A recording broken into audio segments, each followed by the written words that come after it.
Welcome to the Principles of Performance podcast, where we discuss how to optimize your health, fitness, and performance.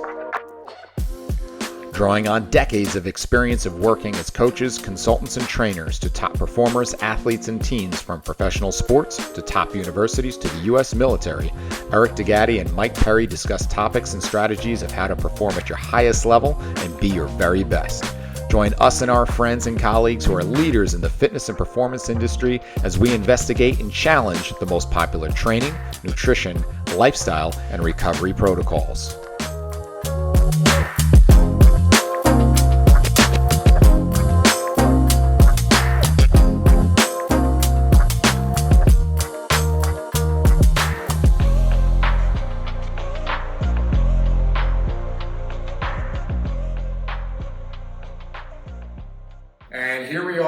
Episode 10 of the Principles of Performance podcast. This is going to be a very, very different episode.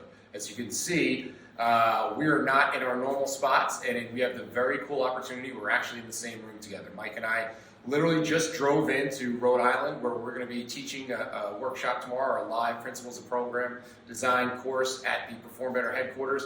And we said for our next episode, let's do something a little different. We have a ton of questions we've been getting through our social media.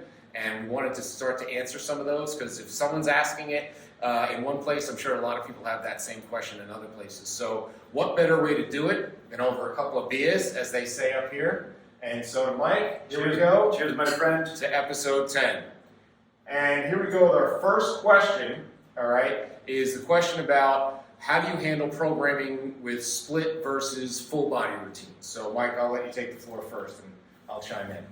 So I would say for 85 to 90% of my athletes, it is full body routines. And I think one of the reasons why is we can just get a lot more done in that amount of time. I've heard Mike Boyle talk about it. He uses the same method. He talks about the amount of work that you can get in a certain amount of time. And when you're trying to just squeeze in upper body, you have to take more rest. So when we use total body lifts, we can get just a lot more work done in that same amount of time. And in addition to that, people don't get too sore when they're doing a leg day or when they're doing an arm day. That really doesn't happen in our gym. So because we don't have the luxury, if we're working with performance athletes, they can't be sore, especially with my athletes, with fighters and combat athletes. We can't do leg day and then have them show up tomorrow and they can't move. So for me, I primarily use total body days.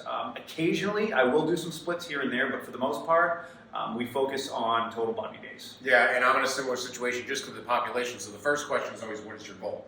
Now, the only time that I would recommend a split is if you're looking for hypertrophy and you're looking for specific bodybuilding, because there's minimum. We always talk about minimum thresholds and what we've got to meet, and that minimum effective dose for hypertrophy. You need to get a certain amount of volume in, and the only way you're going to get that volume is if you have. You're not going to be able to get that much volume in your lower half, as an example, if you have to get all the rest of your body in that same day. And so, because if not, you'd be training for 3 hours. And we know for hypertrophy, there's that tipping point. Once you get about to 45 minutes to an hour, if you're a natural athlete, that all the hormonal stuff is going to start to drop, level off from an anabolic standpoint and get surpassed from a catabolic standpoint. So there's just a time issue. So that's the only reason why we would have to go to split, and that's specifically for muscle building hypertrophy. The other point is most people, that we're dealing with, whether it's adult professionals or it's athletes, they just don't physically have the time to do that. Meaning that, especially now, let's say a lot of my football teams are in season. We get to lift twice a week, and I get maybe a half hour with them.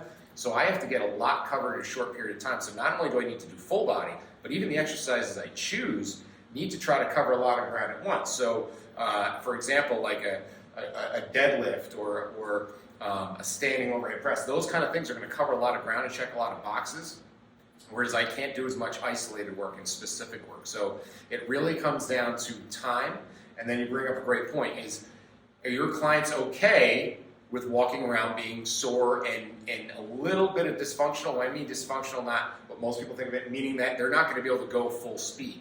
That's not an option for an athlete, and it's not an option for most people who are going about their everyday lives, who have kids and have to go about they don't want to be limping around like we were in our early 20s and we just blasted pecs for an hour, right? So that's a big factor to consider.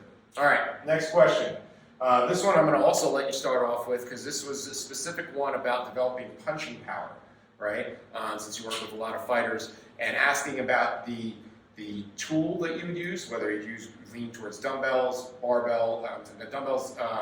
medicine balls, or bands. All right, so with this, there's a couple different directions to go, but the first thing that I really focus on is, before we try to improve the quality and the strength of their rotation, is can they resist rotation? So one of the things that I like to do is I'll put them in rotational positions and do some isometrics there. Just like someone would do like a Plyos press, I'll do the same thing. I'll get them back where they're coiled. I'll work from there, and then eventually it turns into dynamic movement. But here are a few things when it comes to punching power and actually improving rotational power.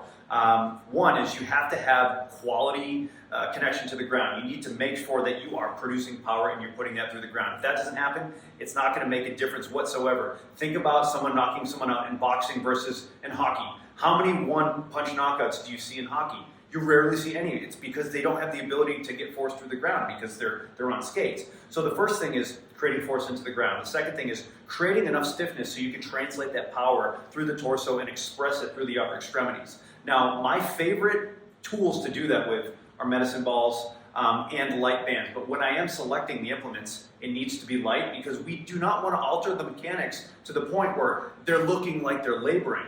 4 to 6 pound medicine balls are really, really good for improving velocity and punching power in general, but also a lot of core strength and a lot of lower body strength because they need to be able to transfer that load through the ground, through the torso, and express through the upper extremities. Okay, so 2 points I would add in is, number one, if you want to YouTube something, look up, they used to have the show ESPN Sports Science. It's an awesome show. Yeah. They actually looked at, they looked at punching power, and when they looked at EMG of the entire body, what do you think was the muscle that had the most recruitment in when they were impacting? It was the glute on the same side, right? So if I'm punching with the right hand, it was your right side glute that created the most activity. So this is generating, it's a tail of the whip when you see what's going on in the hand.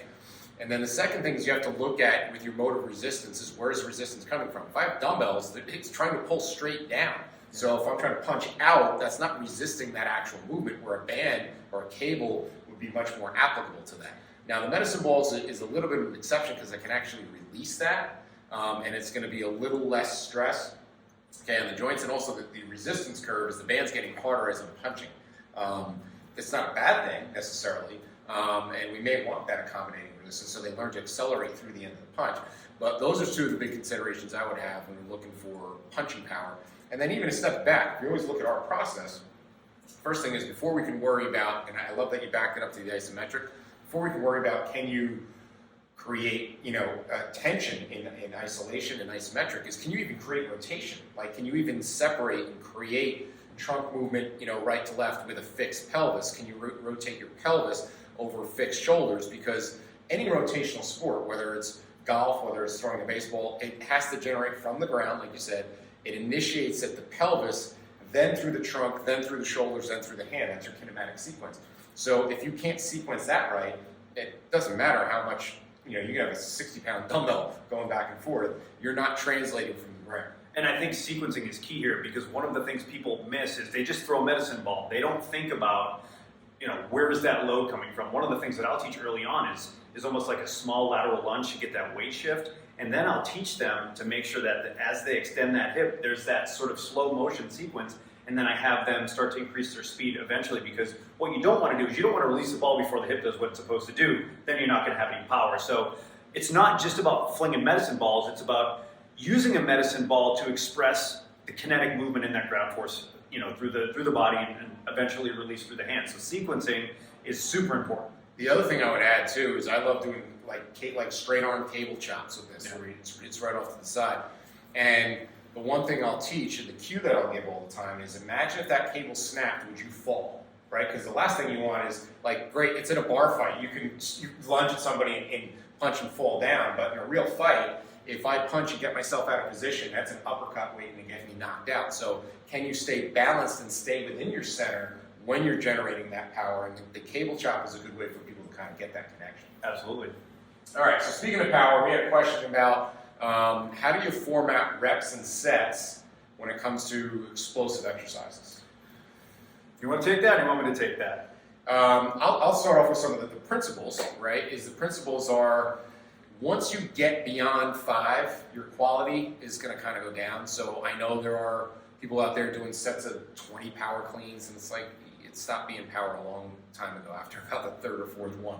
So it depends on your duration of the movement. If you're doing a short, talking about a medicine ball, so I'm doing a short punch with the medicine ball and it's just coming from my chest to the wall, that I can get away with, a few more reps than I would say a power clean, right?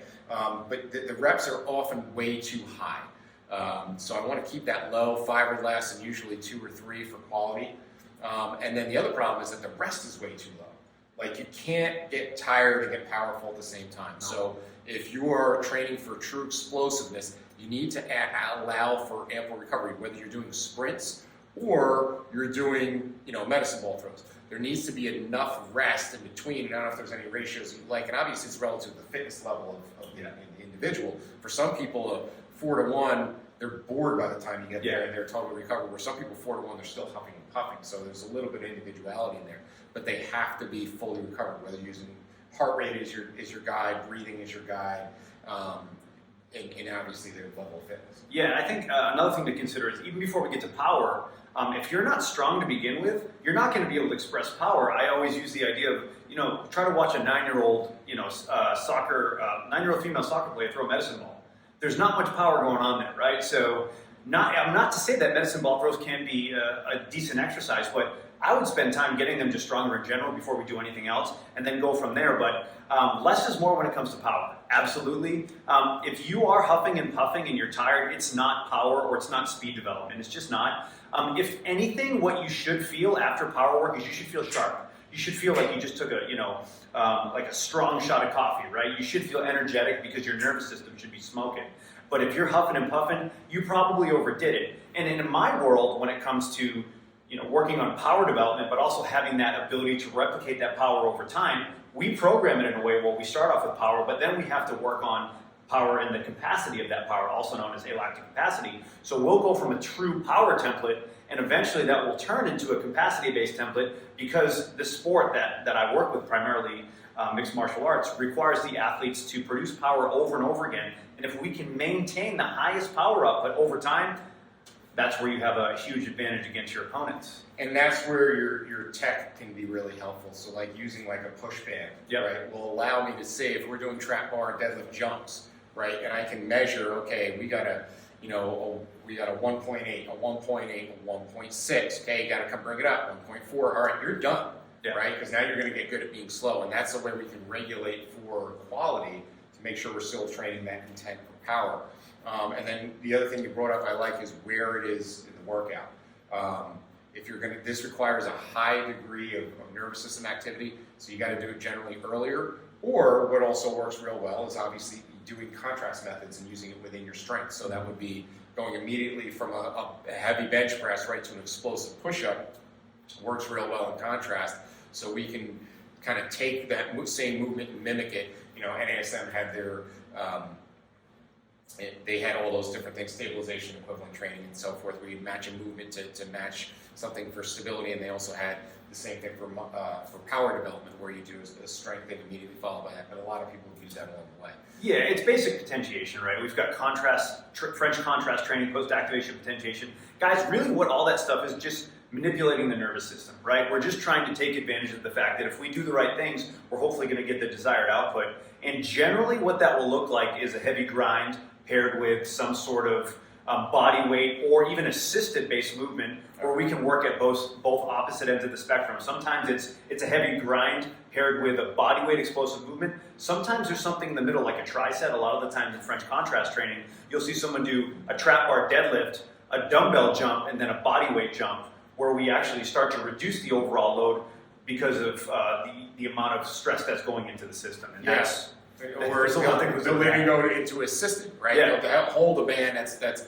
above them in a rack and jump, so now it's assisting their jump, so they feel what it feels like to be really springy, and then they'll progressively load that and then unload it again. So there's a lot of different manipulations, and again, you're just messing with the nervous system and for someone to be explosive who's never done anything explosive, they have to know what that feels like. Yeah. And so the assisted work works really well. I think a lot of people too, just quickly, don't understand what true neurological fatigue feels like. They know what being tired feels like because they push themselves or maybe pushed a heavy sled, but when you're getting neurologically fatigued, it's definitely a different feeling overall.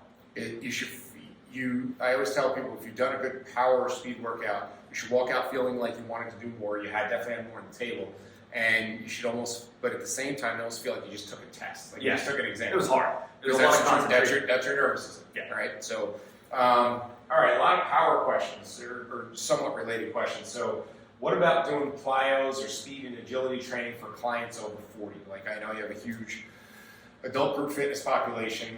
How many of them qualify or even want that work? Well, so it's all relative, right? I think of power for people that are a little bit older is just moving quicker in general, because it's a continuum, right? It's not like we're going to get, we're not going to get Tendo units for our group training program and see what that looks like. But I do believe that one of the things we lose as we get older is our ability to just move quickly, power in general. And part of that is foot speed as well, and that just has to do with moving quickly. But, just what I like to do is if I am going to program like a box jump at the beginning of a training session, I'll do a box jump, but my biggest thing is if you're going to jump to it, you have to show me that you can land from it as well. So I'll get out a 12-inch box, have them do it, jump, stick the landing, and then have them step off, stick the landing again. So not only are we focusing on a little bit of rate of force development, but we're also focusing on landing mechanics and deceleration, which is super important for everybody. Yeah, any of that type of work, I always start with deceleration first. And Yeah. Whether it's single leg, split stance, or open stance, and then eventually adding multiple heights. Now, again, going through the progression is to say, well, do they have the mobility and movement control and be able to get into those position shapes and postures? Can their ankle actually get normative ranges of motion before we go and load that? Now, once they do, the irony is they get confused because they say, all right, now that once I've got your ankle mobile, I need to create stiffness. And they're like, wait, I thought we just did all this work to make it unstiff. Yeah. Stiffness is your ability to produce force when you go run. Because go to any beer league softball game and you're going to see knee braces, you're going to see guys blowing out their Achilles and blowing out their hamstrings right and left, okay? And so the Achilles in particular gets some of the worst blood flow of any tissue in your body, right? It gets very leathery, and now you go to produce force quickly and you don't have that spring, you don't have that elasticity in there, and that ability to create some stiffness from the foot up through the ankle to transmit force through the calf, and boom, you just pop a calf, or even worse, you tear an Achilles.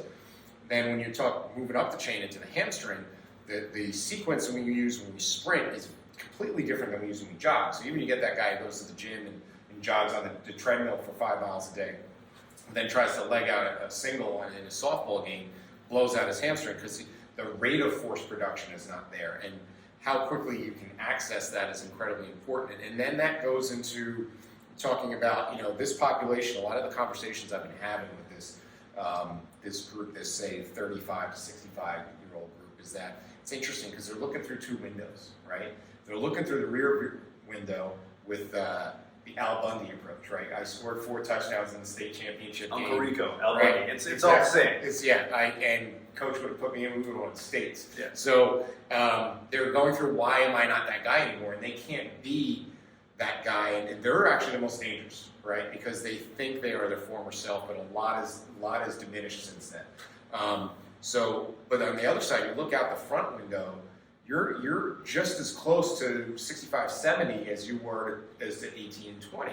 So now we know there's a certain amount of drop off in your hormones, in your mobility, in joint stiffness, all these things as you age. So if at that age, if you still can't do some simple tasks, balance being one of them, right? Your chance of being someone who's a candidate for a fall when you're 60, 70 years old is significantly higher. And we know the stats are pretty scary. Like, listen to what Peter Attia talks about. Like, once you're over 70, if you have a fall and you have to get it, you break a hip or something like that, your chance of dying in the next year is like 25%. Yeah, it's through the roof. It's really scary. So agility for those people are, can you step off a curb? Yeah. Right? Can you react how many times, your dog pulls you very quickly? Can you actually access your muscles quickly, that's agility. That's the ability to react to stimulus that's in an uncontrollable environment. And so that is incredibly important for that population. Now, unfortunately, that's not looked at, and there needs to be a very steady progression based on where they're coming in at. But yes, you absolutely have to address it. Doesn't mean they're going through speed ladders and doing resistant sprints, not necessarily. But there is a lot to be had in terms of getting them to have true agility and rate of force development. Absolutely, and here's a simple way that you can approach that with your clients. A lot of people, poo-poo on agility ladders and speed ladders, and I understand why. I would be one. But here's the one thing that I will say for older adults is when you get them doing very basic patterns that are just even at a slow rate, you start to get a little bit of elasticity and tissue adaptation in the lower extremities. So I don't use the ladder for developing speed or agility. I use it for tissue adaptation, getting them on their toes and getting acclimated to that. And eventually, I'll put them in a scenario. I just had one of my clients kind of move over to this. We have 3 cones, and these cones aren't even cones on the ground. They're like 4 feet, like upright dowels. And our agility is, that's cone 1, that's cone 2, that's cone 3. All you got to do is I say it, you just touch it and go back to your center and wait for the next thing. And really, that's true agility training because it's a response to an external stimulus. But here's the scoop. You can't just dive right into that stuff, so you have to find a way to get a little bit of tissue adaptation first. And it could be, with a ladder, it could be marching, it could be skipping, it could be doing some light sled work, it could be doing mountain climbers against the wall, not like the metabolic mountain climbers where you're trying to get a cardio effect, but working on loaded plantar flexion and dorsiflexion in an extended hip position. That's where you can start to get some nice tissue adaptation. Ladders plus sand equals Instagram likes. that one get pick up more sand and get more Instagram likes. I think the one underutilized tool that is magic is the jump rope. Yeah. And because it's a self-limiting thing. Like you're not gonna, once you get tired, you're just gonna catch the rope on your feet, and you're not gonna generally get to where you get really crappy and hurt yourself with it. So it's a great self-limiting tool. And honestly, if you, at any age, I firmly believe if you can watch someone that jump ropes well, they're going to be pretty athletic. And we also know what jumping, what it looks like when people do not jump rope. And they jump and they hit the ground. And, yeah, exactly. And they're slamming around. But you see other people just bombing through and they have a rhythm. And it's beautiful to watch. And that's something that is so easy to do. Literally, a jump rope is what does a jump rope cost? 20, 30 bucks? I mean, it's $20. What kind of jump ropes you getting? Dude, I get the high-end jump ropes, man. The ball bearing. We got to talk to the people that perform better, get you a better deal. All right, so next one I know is in your wheelhouse. It's programming for energy system development, right? And that's kind of become the next cool thing of using a lot of big fancy terms that, quite frankly, 90% of trainers don't understand. Yeah. So what is it? So instead of using a bunch of fancy physiological terms, like tell me how you go about the approach systematically of, okay, how do I make sure this person meets the needs of their energy systems? Well, so the first thing that I always try to work on with my clients is strength and aerobic base. Those are the 2 qualities that tend to stick around the longest. And then from there, depending on, what the athlete is looking to do, then we can start to focus on certain things. But here's something to understand when it comes to energy system development. It's not like you can turn, it's not like you have like an alactic light switch, a lactic light switch, and an aerobic light switch, and you can just turn one on and the others don't come on. They all come on at the same time, but depending on what you're doing within that training session, is that system is going to sort of be signaled to activate depending on what you're trying to do. If you're doing 5 to 8 second repeats, well, your main source of fuel is ATP, so that's going to be more like a lactic power template. So if you're looking to get someone really, really fast, then you've got to keep the majority of your sets 7 to 8 seconds if you're looking to get powerful, and then you have to rest accordingly.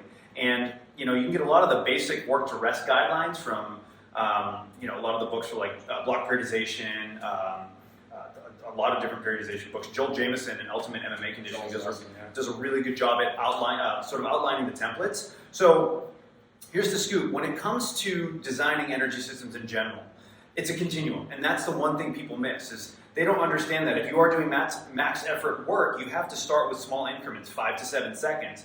And there are some basic guidelines that we like to use, but eventually as you start to add duration to those sprints, the guidelines change because, alactic capacity and alactic power rules are very, very different than lactic capacity and lactic power rules. So you have to understand that when you're trying to either target any of these, it's a continuum. So if you're going to eventually want someone to do max effort 30-second repeats, they have to first do 5-second and 7 and 10 and work their way up, because that's going to be such a shock to the system. A max effort 30-second sprint sucks, and it's absolutely terrible. So regardless of what you're trying to do, build to it. It's not going to happen right away. You should not get a brand new client and go, I'm going to do lactic power work, and have them do a 40-second max effort sprint with 2.5 minutes off, and they're going to be puking in the corner. So you have to play by the guidelines that were given to us through physiology and periodization, and it can be very, very confusing, but I'll tell you this. Here's what it boils down to when it comes to people programming in general. Gen Pop does not need energy system development. I would say the only athletes that really need to be focusing on certain things are people that are competing at a very, very high level and getting paid for it. Yeah, or college. And with that, you have to look at the dynamics of the sport. You have to know a little bit about the sport. Okay, what is the general energy systems you're going to use? Look at, as an example, I have a pro soccer player I'm working with now who's coming back off an injury, and we have to work on conditioning. Knowing that when he reports to his club, looking at some stats of how many, he used kilometers, but how many kilometers, the average European team covers, he has to be ready to do that, once he shows up for practice. So if I don't prepare him for that, that's on me. But your point to the specificity is the deeper you go down the rabbit hole with really any physical attribute, you're going to sacrifice something else, 100%. right? If you really want to get hypertrophy, you may have to give away a little mobility. You may have to give away some conditioning, right? Mm-hmm. But that's the sacrifice you made.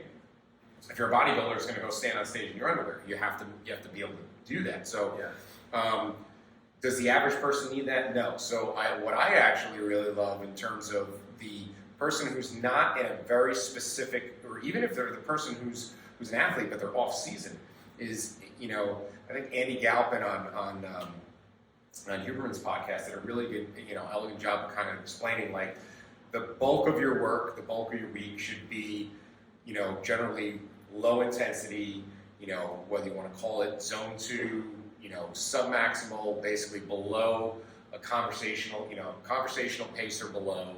I know Maffetone uses the 180 minus your age, and basically just get really good and efficient at that. So let's say, for easy math, you're going to go out and you're going to run for a half an hour. You run you run a 12-minute mile. You're going to cover 5 miles in that half hour.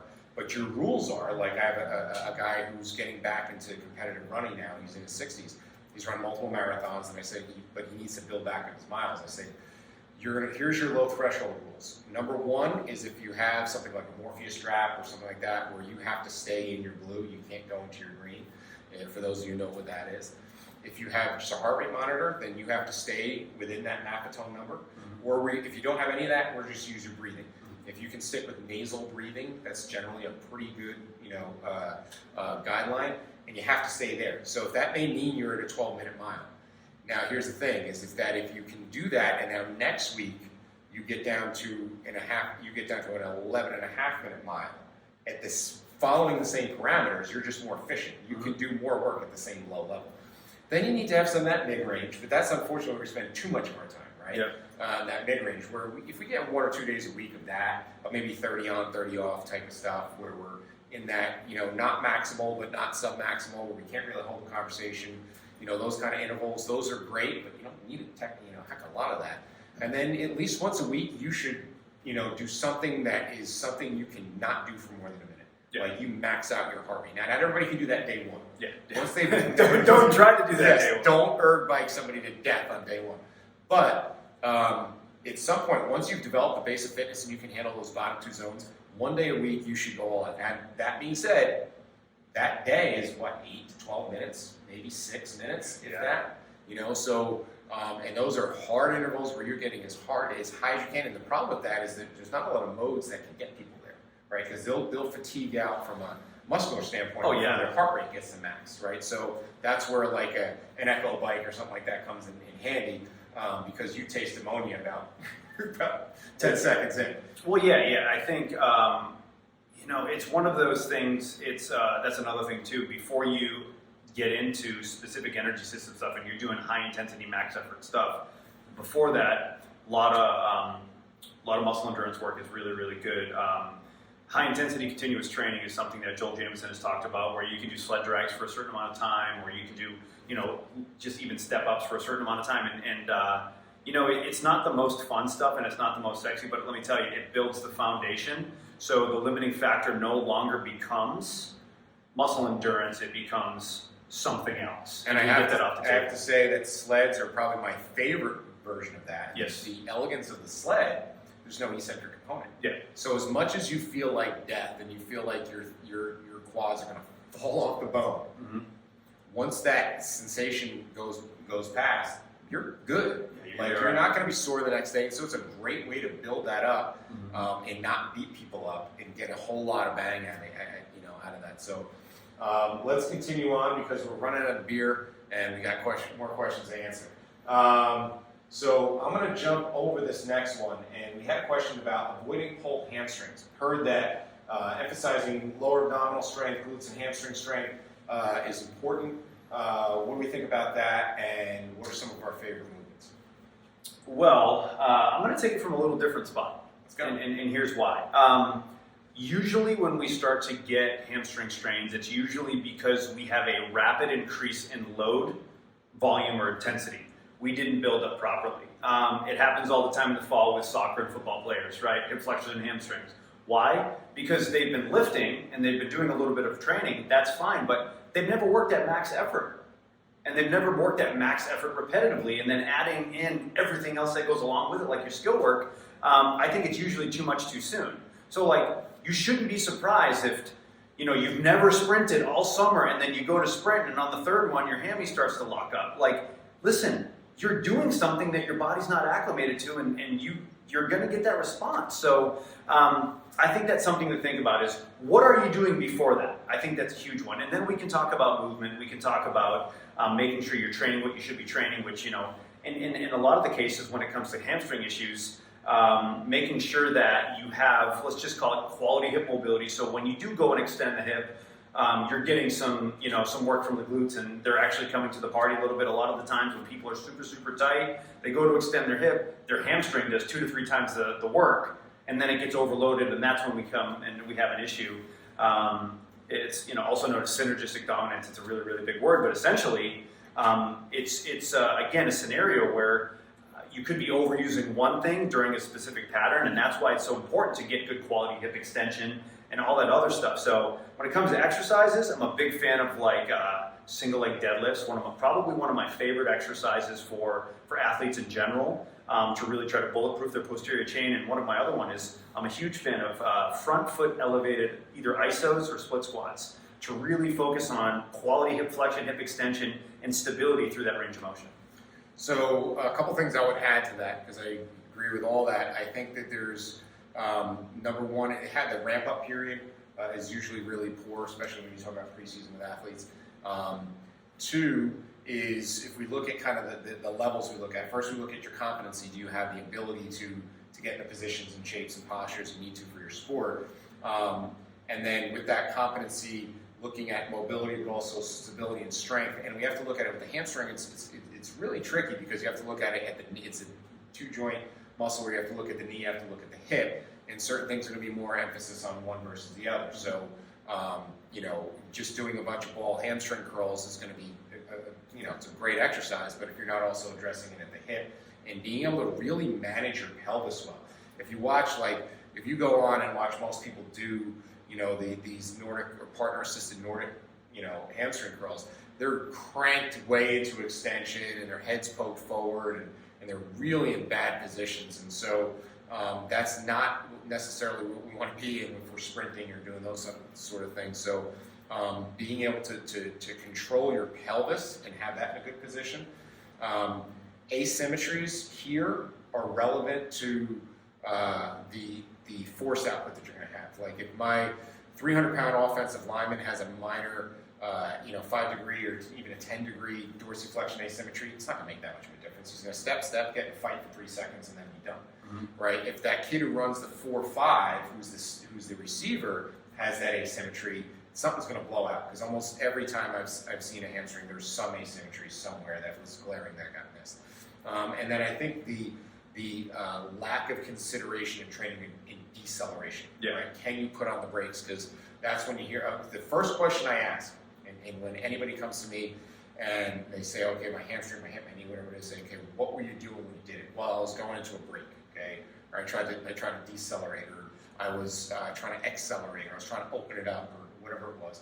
And then you also have to consider the plane of movement, right? So if you have people that say, I was going in a break and I was trying to cut left, right? That's a different animal, right? There's a rotational component in there, whether it's a mobility, whether it's stability, whether it's a training component. They've only trained straight ahead. You have to look at the plane of movement as well. So all those things come into consideration.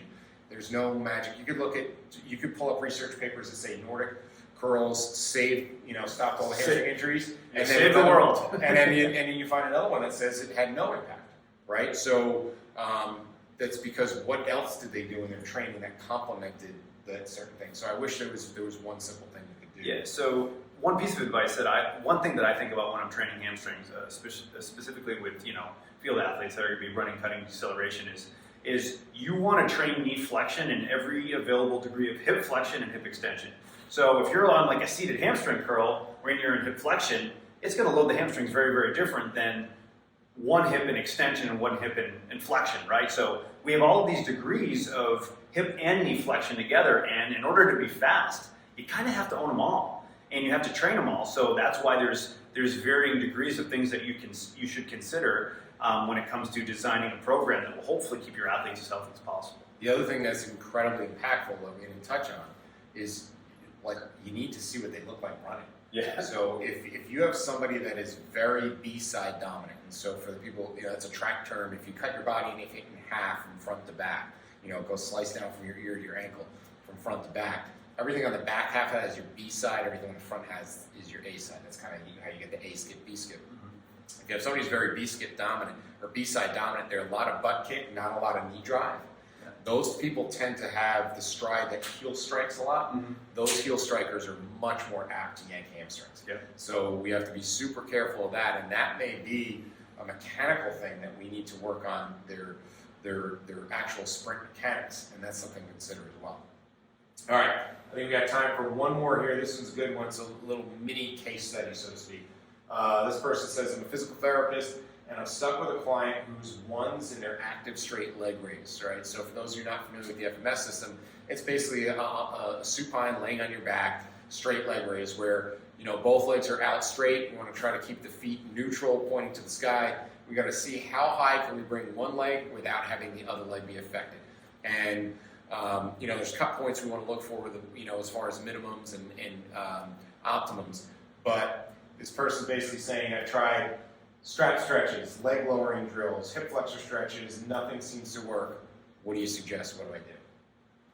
Want me to take that? Well, we'll both take it. We'll both take it. So it's kind of on a tee for us. It really is. It's the low-hanging fruit here. So for us in the world of FMS and the way that we've sort of been using that system and obviously in general, mobility first, stability second, and then everything else sort of comes on top of that, right? So right now we've got a strategy here. It's all mobility. So all that's really being done is a bunch of stretching, but there's nothing to hit save on that document. There's nothing to say, hey, listen, we've improved this mobility, but how do we make it stick? And that's where you have to actually provide someone with stability in their newfound mobility. I know it's a lot of lingo here, but you're just missing a piece of the puzzle, right? It's kind of like if you go get a massage and you feel really, really good, and then a week later you feel like you need another massage.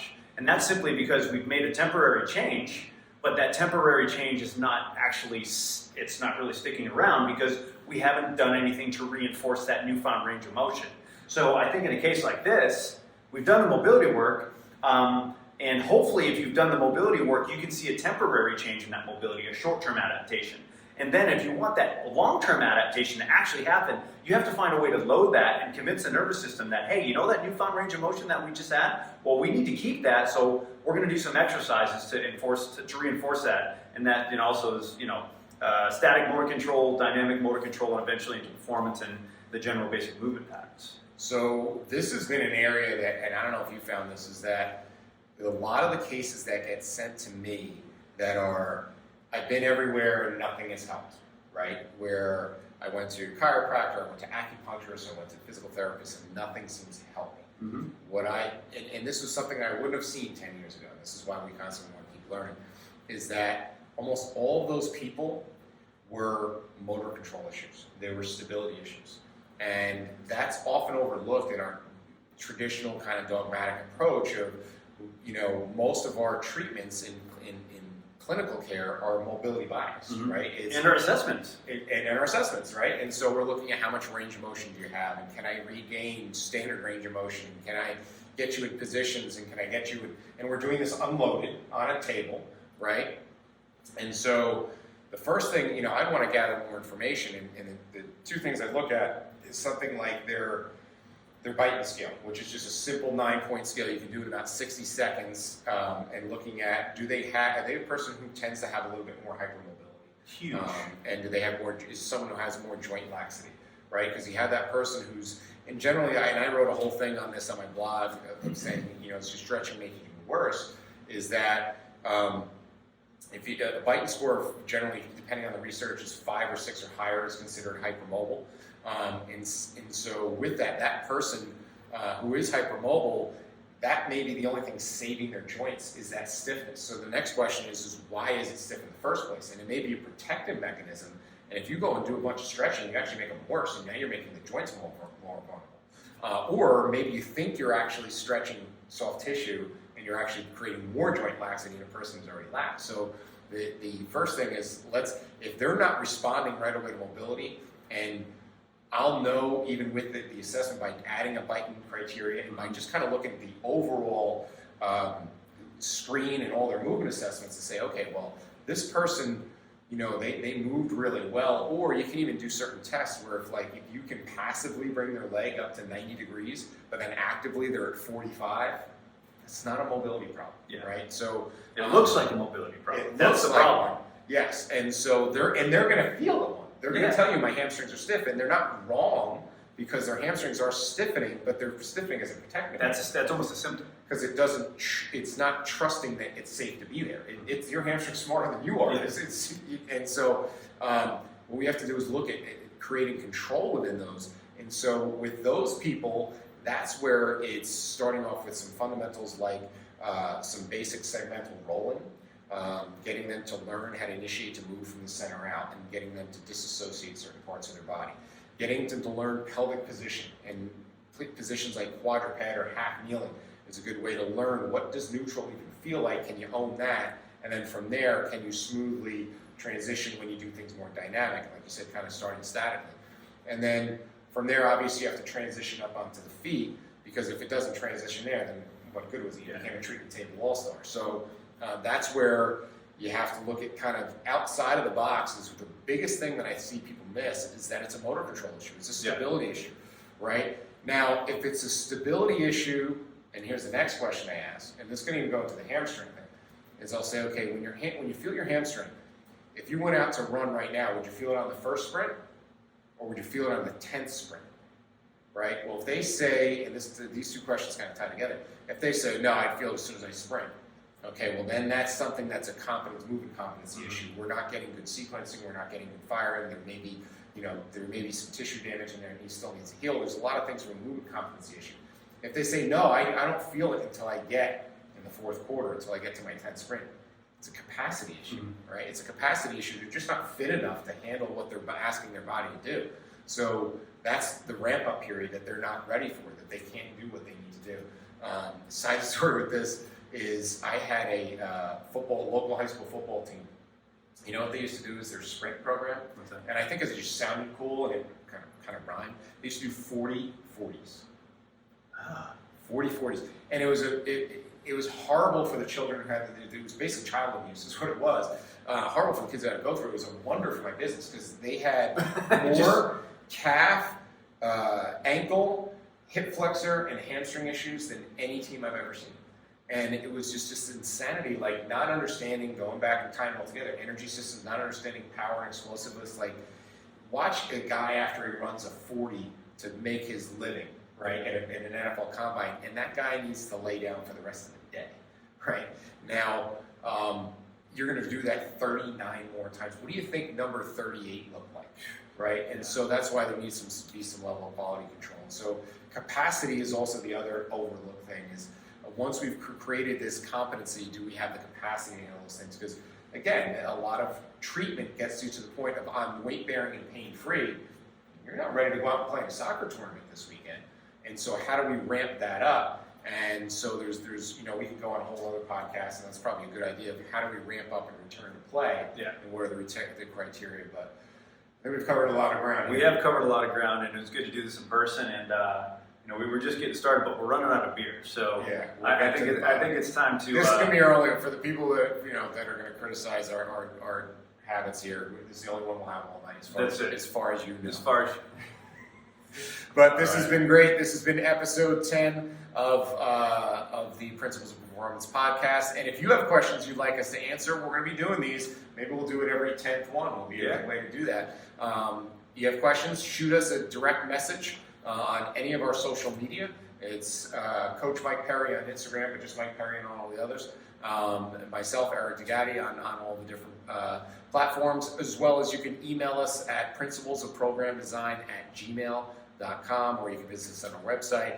But keep the questions coming. This works for great conversation, because if you have that question, I'm sure somebody else does as well, and we can answer them. But we want to thank you for listening. We'll see you on the next episode.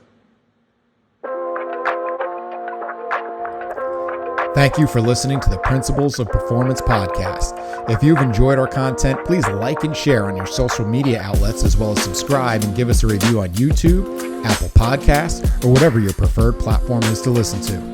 For more information on the Principles of Program Design courses and workshops, visit us at www.principlesofprogramdesign.com and follow us on all of the social media channels where we post new content every day.